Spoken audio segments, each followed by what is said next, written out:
ઘણીવાર દર્દીઓ મારી પાસે આવતા હોય છે કે અમારા જડબામાં તમે કયા દાંત લગાવશો, 3 દિવસવાળા લગાવશો ઇમ્પ્લાન્ટ કે 3 મહિનાવાળા લગાવશો. તો અમુક કેસીસમાં 3 મહિનાએ પોસિબલ હોય છે અને અમુક કેસીસમાં આપણે 3 દિવસે કરવા.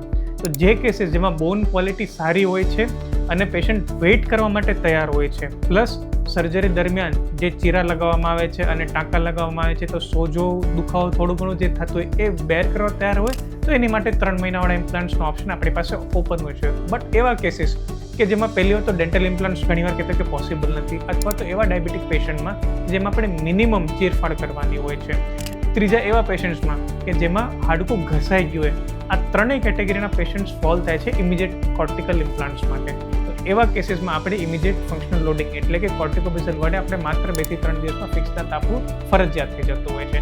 તો અલ્ટિમેટલી પેશન્ટ પર હોય છે કે એને 3 દિવસવાળો રસ્તો લેવો છે કે પછી એને 3 મહિનાવાળો રસ્તો.